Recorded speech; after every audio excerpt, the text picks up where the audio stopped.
Good morning, everybody. Welcome to the Flow Show. I'm on my Todd today because Kay's still off and Stelios has some errands to take care of. So just me on my lonesome to keep you entertained. So might be a little bit of a shorter show today. Can't keep talking that long, much as I'd like to. Hope you're doing well. Let's get stuck into things. China, the rocket that is dollar CNH, continues to plough higher. We've got up near the 7.13 level. Keeps on going. They fixed the rate at 7.0821 last night, pretty much unchanged. But as you can see there, we continue to rally in dollar yuan. I'm all out of my longs. I could slice no more, so a final chop was done for me at in the 712s, so not a bad run from 692. Quite happy with that. Didn't really get a dip to get back into some longs, add back into the position, a dip that I would like anyway. So I'm now back to sitting on my hands. I still think we may get stronger comments if we get up towards the high 710s, up towards 720s. Maybe if we get up there, I'll start to think about potentially leaning short, particularly if we start getting stronger comments from those guys there.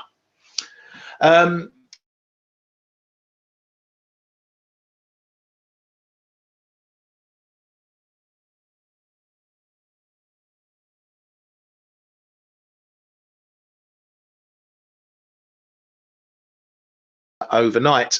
And as you can see, they're coming in softer, particularly for manufacturing, contracting to 48.8. Was expected to move 51.4, but it's coming lower than the prior contractionary number, 49.2. Services doing a bit better.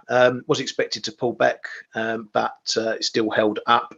54.5, so a slight miss on what was expected, but still well into expansion. So that was one of the reasons why we've seen the one weaken a bit further today.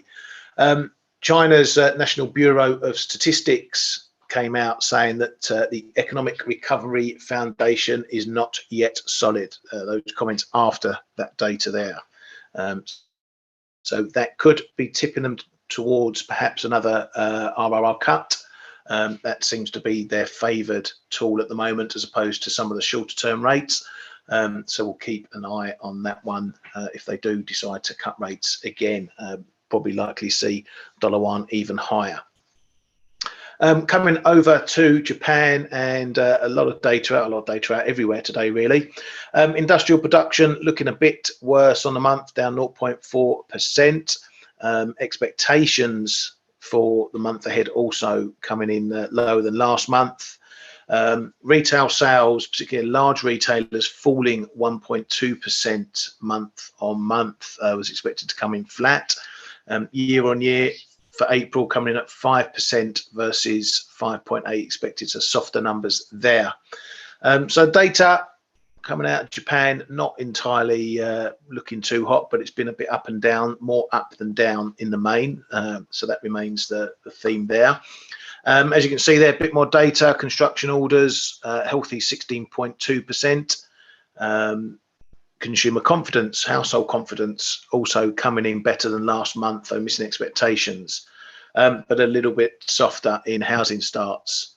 So you can see again, Japanese data, a little bit mixed on some, but moderately all going the right way for now.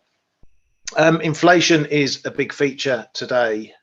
We're getting the German regional numbers ahead of the main German number later today. It started off with North Rhine there, inflation coming in at 5.7% versus 6.7% prior. Was expected to rise a pip, but I don't pay too much attention to those expectations in that one. So down a whole 100 pips on the year-on-year number there for North Rhine. Import prices as well coming in negative both on the year and on the month. Further falls on the year, or on both of those, down 7% versus minus 5.9 expected. So this soft inflationary pressure continues in the Eurozone for many of the countries there. France CPI coming in 5.1% versus 5.9 prior, much worse than expected. The HICP number, the Eurozone number, coming in also lower, 6% versus 6.9 prior. PPI as well, a big fall there on the month. Consumer spending also down. So you're getting the theme here now. German unemployment data. Unemployment change 9k, so better than expected. Unemployment rate remains at 5.6%. Italy's GDP numbers coming in there, 1.9%, bit better than expected. Year on year, quarter on quarter, also better than expected. There you can also see more of the regional German numbers there. So big falls there. Baden-Württemberg down coming in at 6.6%, so over 100 pips better off there. Same for Bavaria, same for Brandenburg, same for Hesse. You're getting the message now. So the main German number is out at 1 p.m. UK time, 12 o'clock GMT today, and we'll have a look at that, what's expected there as well. Italy CPI as well, coming in lower on the CPI number, coming in lower on the HICP number, though not as much as expected, but we're all trucking the same way. There you can see Saxony as well, a big drop there for the CPI. True. So here, quick look at the regional number, what we're expecting for Germany. Where was it? 1 o'clock. So inflation expected to rise to 7.3% from 7.2%. In the CPI, and expected to rise to 7.8% from 7.6%. Based on all those regional numbers we've got earlier, I think those expectations are probably very wide of the mark, and inflation is probably coming in much lower. That's going to take some heat off of ECB rate expectations, although we're still pretty much pricing 94% chance of a 25 pip hike, an 8% chance, 6% chance of a 50 pip hike. So these numbers may get some in the market drawing down expectations for the ECB, but I don't think they will by much. Just looking at the RBA, and have I missed it? Where was it? Might be under yesterday's stuff. Nope, there. So Aussie CPI also coming in a bit softer, though beating expectations. And RBA's low came out to say, oh, I've got the right number there. Where are we? CPI. Yeah, that was the right one. CPI there. So RBA's low came out and said they are focused on growth in unit labour costs, and nominal wage growth has not been a source of inflation, very much in data dependent mode on interest rates. Coming back to the ECB and just saying that, talking about rate expectations and all those CPI numbers coming in lower, that's not putting off any of the ECB members, or a lot of the ECB members. ECB Simcus still expects a 25 pip hike in June and July. Spain's ECB bod Centeno says Spanish CPI reading shows European inflation is easing, doesn't see risks of monetary policy overshooting. ECB's Muller says it's probably too optimistic to see ECB rate cuts early 2024. Core inflation shows no signs of slowing yet, and it's very likely that the ECB will hike by 25 pips more than once. ECB's Villeroy, quite likely we have passed the inflation peak in France. He's had to wait a while to be able to say that one. ECB's De Guindos says victory over inflation is not there. The trajectory, though, is correct. So despite all these lower inflation numbers, which are still at pretty elevated levels, there's still a ton of ECB members all talking hawkishly and expecting more than one, some more than two hikes to come. Not that you'd know it from the euro right now. Now, here we go with forecasts. So Goldman Sachs has raised its Bank of England terminal rate forecast to 5.25% for September versus its previous forecast of 5% for August. You all know what we think of forecasts, and particularly Goldman Sachs, and my good old mate Michael Brown called this up yesterday. This is what they said in March, that UK inflation to sink below the BOE's 2% target this year. That was in March.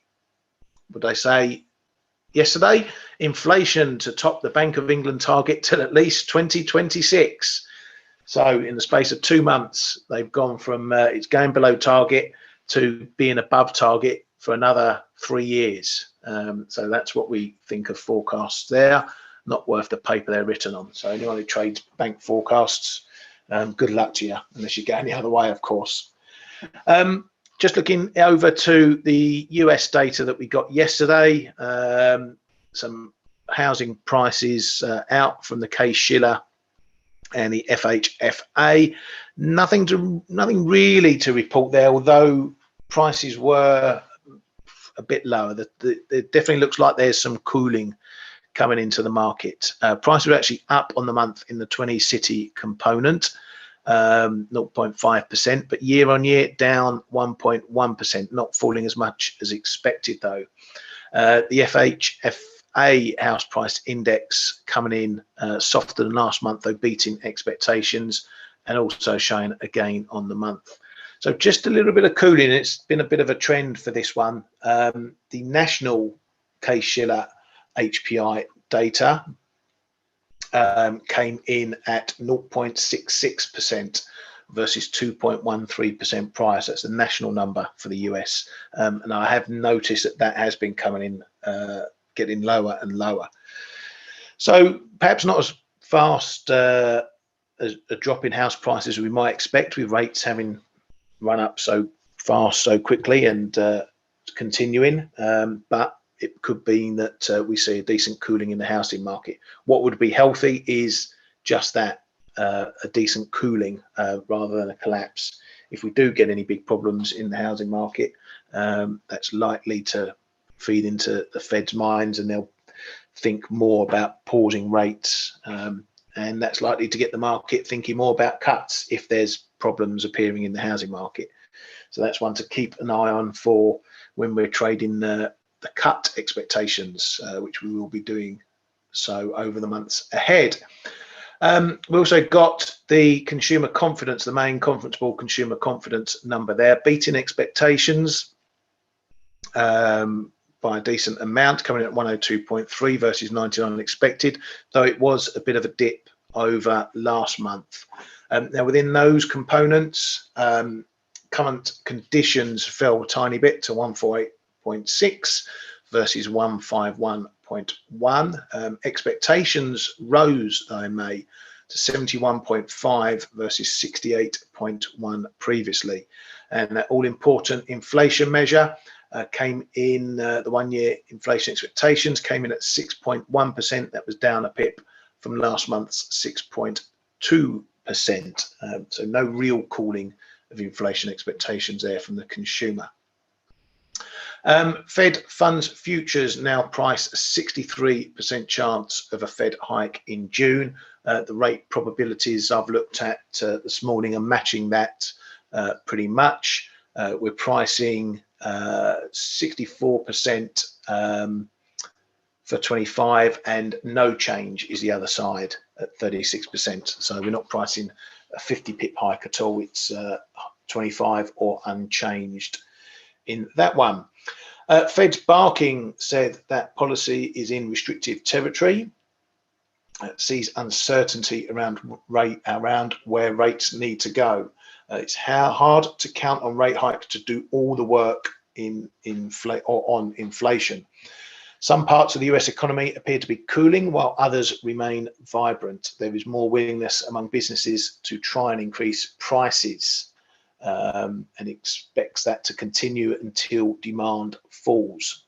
So he's seeing firms still looking at raising prices, which obviously will keep sticky inflation in the US if that comes to pass. Now we've got the debt stuff going through. We've moved into the next phase where a deal's done and every Tom, Dick and Harriet from both parties, every house, are coming out to either throw their weight behind the deal or throw the hand grenades out that they're going to try and blow it up. So without going over picking out every senator that's come out to say yay or nay, I'll try and pick through the debris of all those comments. Democrat, Republican Boyle said enough Democrats will support the debt limit deal. US House Leader Jeffries says he expects Republicans to keep a promise of at least 150 votes for the debt limit bill. So that's some numbers being put on potentially what was promised by McCarthy in the talks, that there will be at least 150 votes in that House. Republican Representative McHenry says more than half of House Republicans will support the debt ceiling bill. However, there are some hardline Republicans who are pledging to torpedo the deal. So as we've been talking about, particularly on F.A.C.E and Dale mentioned and Blake mentioned, there still may be some wobbles going into the votes this week, but it's looking like the numbers should be there. We'll always hear more from the people who want to be against the deal in the press than we will those who are backing it.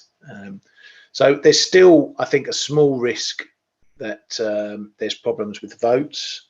Obviously, if one of the houses don't pass the bill and chuck in a load of amendments, that's going to create big wobbles in the market.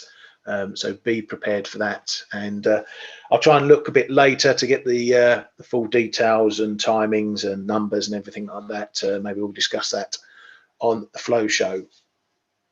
What has happened since the deal was announced is that the good old credit default swaps have been tightening, i.e. some of the angst is coming out of those markets. US 1-year CDSs have fallen 80 basis points, so pretty much over halved to 53 basis points from Monday's close of 133. 5-year CDS have fallen 41 pips from 56, fell to 41 basis points from 56 basis points as of yesterday's close. So at least that's one element of the market who's been cheered about the deal so far. Now, we've had this drone business going on, apparently, with the UK, Ukraine flying drones over Russia into residential areas. The Beverly Hills of Russia, as it's been called over there. People seeing drones flying over there. Russia said that Russia has a right to take the harshest measures in response to the drone attack on Moscow. This has caused a bit of angst amongst the Western folks because the US has been strongly against Ukraine taking action in Russia, mainland Russia, well in within the territory. But the UK Defence Minister came out saying that well, it's absolutely fine if they want to do that. So a bit of a split there, perhaps coming between the different Western powers. As always, we wait to see what Russia has done. One thing it may do is give people in Russia a kick up the arse as to what's really going on. It's one thing when the war is being fought, several hundred miles away, and it's not affecting you. But when drones start coming over your house, and it's come over some pretty big people in Russia, some of the billionaires, and the Gazprom CEO, I think, was one of them. That area saw drones as well. That's when the bigwigs will start sitting up and paying attention and maybe asking questions of Putin as to what's going on with this world. As you say, Gavin, yeah, focus is the mind. So maybe that could be a blessing in disguise, in that more pressure is put on Putin from those who, have a lot of money in the country to maybe start looking at ways of getting out of this mess. But conversely, there's also the risk that Russia scales up their attack and it all gets a bit more nastier. We'll keep our fingers crossed that doesn't happen. Also in geopolitics, China and India are still continuing a long-running spat, and both sides have kicked out each other's journalists from the country. So another geopolitical situation to keep an eye on there. Obviously, there's been problems on the borders between China and India, which have been going on for a long time as well, but a slight escalation there.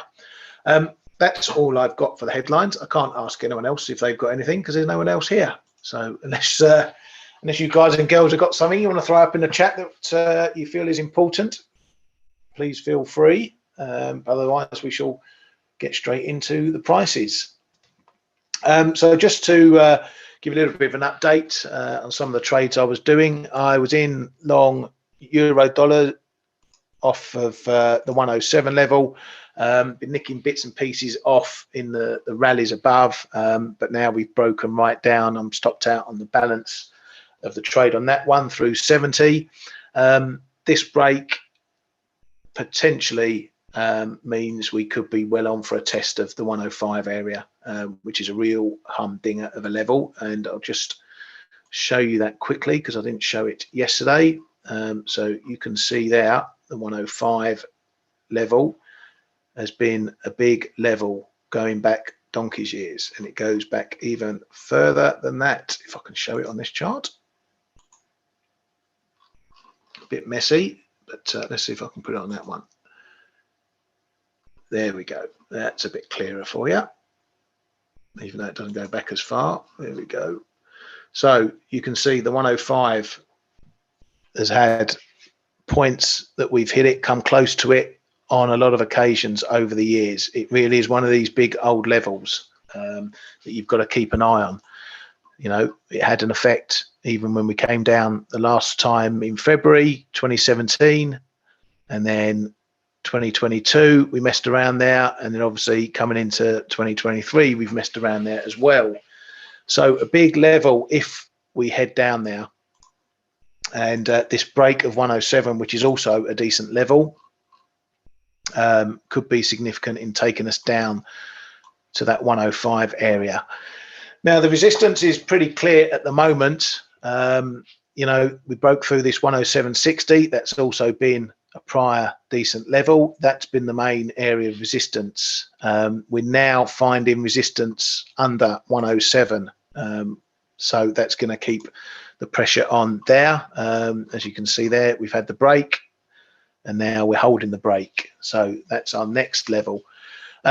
Also need to keep an eye on this 70-75 area, which is where the former low came in yesterday, and we messed around there this morning before the break. We're now just struggling on a test of that now, so these resistance areas are potentially stepping down. If we hold here, then there's going to be further downside, and as mentioned, I think we may be on for a test of that 105 area. Why that's also important is because it is the 38.2 fib of the big rally since last September, so that is going to be putting this rally to the test if we get down to that 105 area. We do have some intermediate potential stopping points on the way down, 106, 35, 40, and then down around the big figure 106.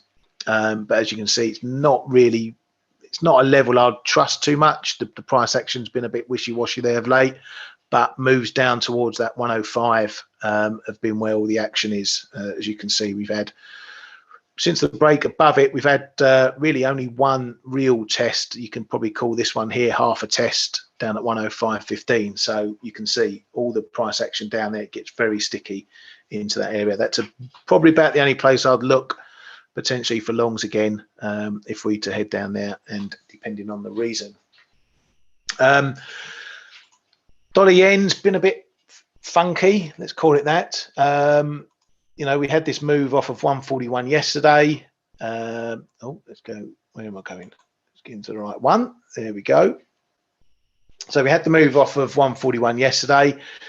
Didn't quite get down to the 139 area, but we broke briefly below 139.50, this old fib area, 50, 55, 60, call it. We're back above at the moment, but just running into trouble again at 141. I'm not sure about this one at the moment. It has come off the highs. It's stopped its grind higher, but then I don't know if this is a bit of a pause or if we're going to see it continuing to keep moving back up towards those highs again. I've seen a few comments coming out from banks talking about the BOJ stuff yesterday. You know, and what it meant. Does it mean that intervention's on the way, and so on and so forth? I don't think it does. I don't think they're anywhere close to talking about intervention or anything along those lines. But if the wider market is thinking that perhaps they're going to get on the jawboning bandwagon, it may make the upside a bit more of a struggle for that one. But then we have to match off what's going on in yields. And if we look at the 10-year yield, it's continuing to look pretty soft. So around these low 3.6s is going to be a bit of a test for this. Again, is this just a bit of blow off from what we had over the debt ceiling? Because this has really pretty much dropped since we got the debt ceiling deal. We could find that we do maybe find a bit of a bottom here, or at least a temporary pause, as I said, depending on confirmation of those votes. I think if we get confirmation of the votes, we probably see another leg lower in yields as the market withdraws its premium for owning US paper now that the default risk is out the way. So I wouldn't be surprised if we get a little bit of a pause into the votes and then a reaction afterwards. So still, we're going to be in wait and see mode, particularly for the dollar. You know, does that confirmation give us another run to the highs, or does it give us a little bounce and then the sellers come piling in again? So once again, it's a bit of a wait and see game in terms of what happens with this debt stuff. We just have to get over each mountain as we come to it. Dollar CAD making a fist of things at the 136.50, which again has been another level recently that has been very, very hard to break. So that's been going back since April when we had a little break above it, but it's been pretty solid again last week, pretty solid again right now. I would say though, we are getting a few knocks on the door of this one, so I wouldn't be surprised if we see it break on further dollar strength. Or oil is also looking a bit soggy, so keep an eye on that one there, because that's going to be a double wind for dollar CAD to the upside. If we do get above there, we've got some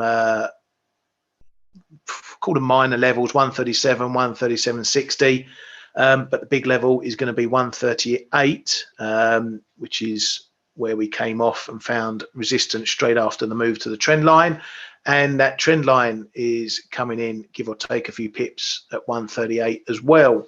So if we do get a break above here, this is the area I might be looking at for shorts, because the techs are just lining up nicely up there. And if this one wants to play nicely with the techs, as it can do, I'll just bring it out a bit. As you can see there, from these, I don't know if you want to call it a wedge or whatever, but it's a fairly long running one, and the price is playing nicely between it, as Deluni likes to do on occasion. So that's an area to keep an eye on, up in the high 137s to 138 if you're looking to get into shorts on that side. I'm not sure whether to go with a break of this 136.50 area. I don't know if it's going to have enough legs to give a run up there, but keep an eye on that one anyway. Let's have a look at some of your questions going on here. If you've got any things you want to look at, throw them in the comments for us, please. What do I see in wheat and nat gas? Not a lot, to be honest with you. I don't think I've got wheat on my charts. Let's have a look. No, that's probably a question you want to ask Dale. There was a story I put up in the ForexAnalytix newsroom yesterday regarding China.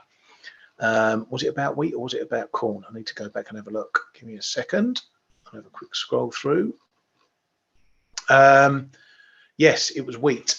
So apparently there's been some heavy rain in China that's damaging the harvest over there. So they're potentially going to be short about that. So if you're looking at wheat, as I haven't got the chart up here, I wouldn't even know where to look. It might mean that the China is forced to seek imports from elsewhere, which may obviously be something that they forces them to maybe take a softer line with the US obviously a big producer over there as well. So if you're looking at wheat, that and I'll put that headline for you in the comments here, just so you can have a read of that.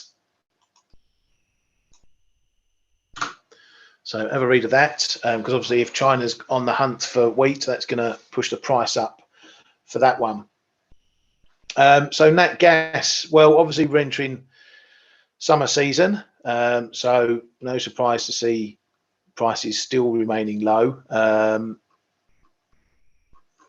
You've got to really look at this one from a longer term perspective. You know, if you're getting down to these sort of levels under $2, you know, you're going to get the swings, the seasonal swings with nat gas. It's all pretty quiet on the European front regarding gas. They've all been busy stocking up over the summer and the last few months. Winter wasn't quite as cold as many expected, so that helped on the European front. But I expect that to start rearing its head again in terms of what's going on with Russia and supplies and the latter point in the year. But for the moment, gas remains pretty subdued down at these levels. Let me know what you're looking at, Iron. Are you long, you're short, you're looking to buy, sell? Not that I'm a broker, but let us know what you want to do. RA, why are the brokers charging more than 1.68% a day interest swap charges for things such as dollar TOI long, which makes it uneconomic to short the lira? If you're talking a Turkish lira, you're lucky if you can trade it at all. I'd be more worried about the margins it's going to cost you to trade Turkish lira. There's not too many brokers who have probably got it switched on. And as for the charges, it all depends on what they can actually get on the other side. You know, there's not many people who are going to be looking to pay funding or, you know, give you balances in terms of Turkish lira for brokers. So it's probably a liquidity issue more than anything else. You know, I know a lot of people would like to get in on the carry, but also the carry isn't that big. You know, Turkey's rates have been coming down 8.5%, I think they are now, and the Fed is up at you know, in the fives. So the carry trade, while still there, has been narrowing, and that's also going to impact the cost for things like funding, so on and so forth. And don't forget, you pay probably 1% on top to the broker either side. So if the interest rate differential is 2%, you're only going to get 1.5% for your broker. On the other side, they're going to lob on 1% if you're paying the carry, because they've got to take their pound of flesh. But it's all depends on your broker, really, what they're getting from their liquidity providers. That's how it's all calculated. Euro NOK, who was looking at Euro NOK? Giuseppe. Oof, this one's been a bit of a monster, hasn't it? I got knocked out yesterday. That didn't last long. My attempt up at these highs here, shorted into that level there, had a pretty tight stop, 11.95.75. I didn't want to give it a lot of room, as mentioned yesterday. That proved to be pretty wise, because look at it now, it's really off and running. As for the tops and where it can go from here, well, your guess is as good as mine. The tech is pretty bleak up here. You know, you've got to take this for what it was. You know, this was the COVID move, so I wouldn't call it a real price. So we're really in uncharted territory up here, pretty much. I'm certainly not going to look at shorting it at all right now. It is potentially trying to make some tops in play around this 1206 area. So if you are looking to short, what you want to see is the price action over, you know, a few sessions where it's struggling to then make new highs, a bit similar to what was happening here. So we got up to that prior high, which we had. Let's come out a bit. let's just tick it on now.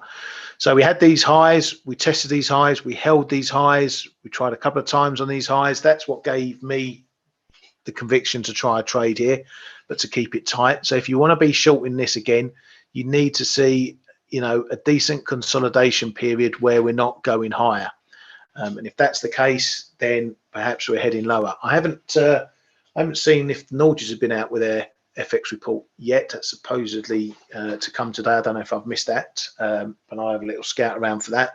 That might give us an indication what's going on. But unless if you're long, then you're happy. This is your next support point. You know, if we get a test of there, then you want that to hold, and then you can continue the rally higher.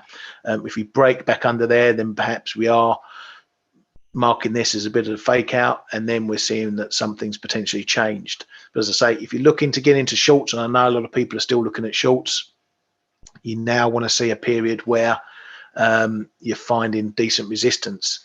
That was a type of price action we were getting in Aussie dollar. This one I'm still short a little pinch from the 68s. Got a bit left to cut on those shorts there. I did take some more off at 64.84 this morning. So this is what I'm talking about with the price action. So Aussie dollar came down, we found a low, we found a higher low, we found another higher low, we found support. This is the price action you want to see. If you want to start catching knives or picking tops, you want to see a decent period. So, you know, this lasted about a week. It gives you some conviction to be long on these areas down here, so down into the 65s.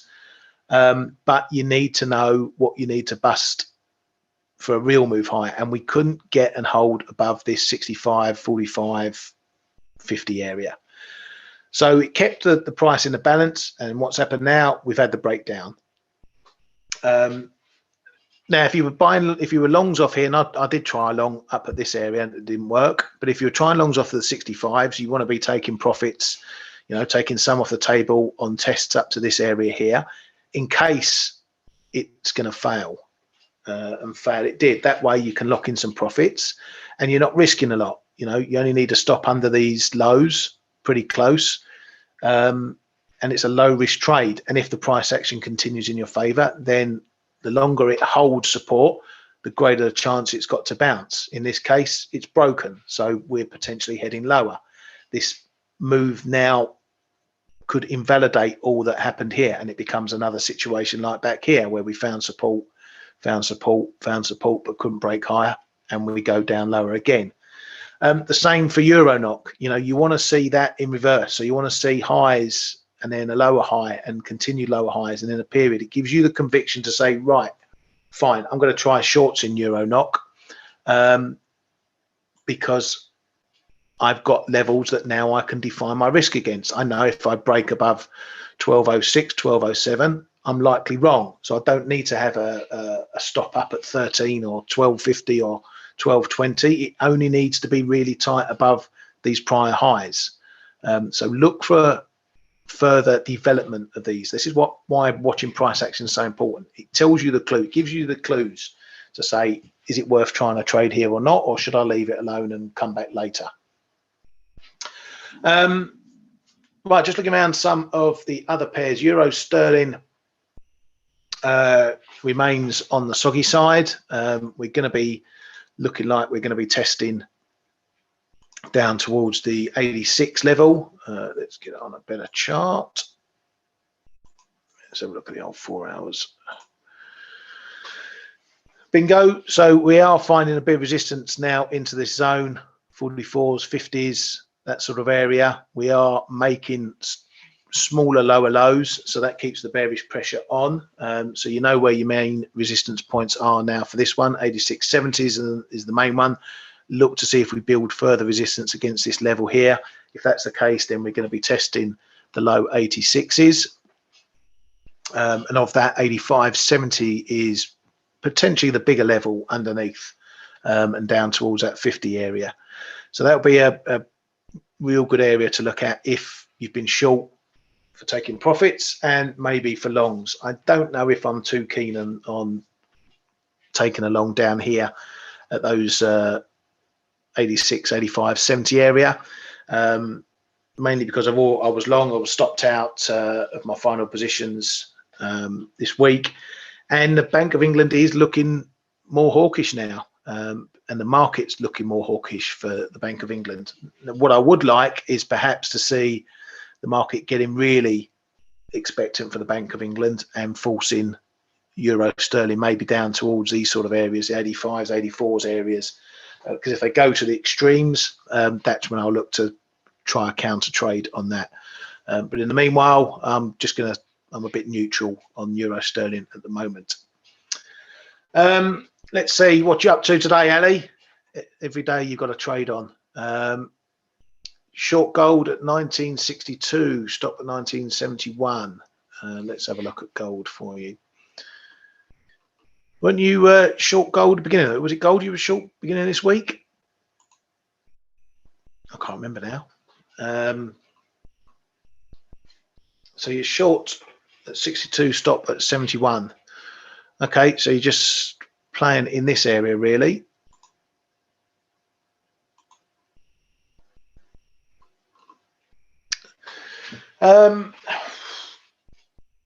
Yeah, it's not. I've got a level here. It's a line at 61. It's not much of one though. It's just one of those. It's more a line I just keep an eye on rather than use it to trade. Obviously, it's looking a bit better down towards 1935, and then the resistance you're looking up towards that 1984, 85 area, which been a prior traffic point up there. Yeah, good luck to you. You want to be getting below this sort of area. You're looking at 1949, so you're pretty much scalping it, mate. So I hope you get it. 1949 profit take.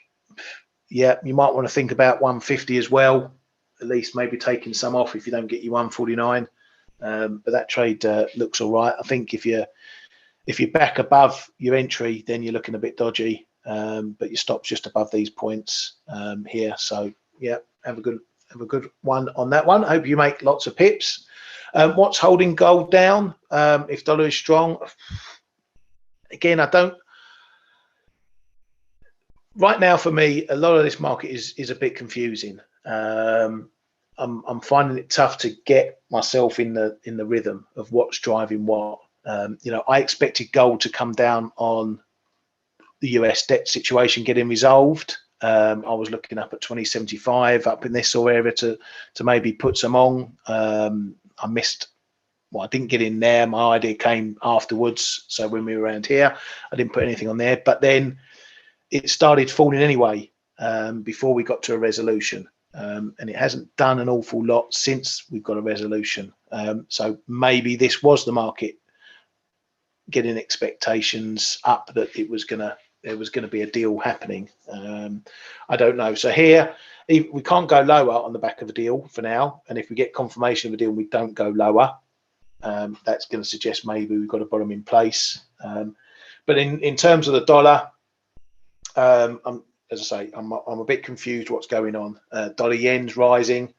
You could point to the good US data or the better US data, sticky inflation, Bank of Japan still on easy street as a reason. But then you look at everything else, ECB still hiking, still hawkish, and yet the euro isn't rising, euro dollar's falling. So I'm not overly convinced about what's happening. And when I get like that, I tend to just pull back to the charts, pick the wider levels, pick the stronger levels, and just trade the pure techs until I get a clean idea over what's going on in some of the pairs.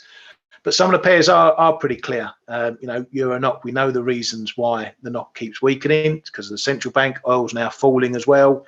There's several winds blowing behind this pair. So there are still pairs that are pretty clear. Dollar China still pretty clear. Data's not looking too good. Still over there. They still might be looking at easing. You've got a reason why the currency is weakening. So there are some currencies that are clear.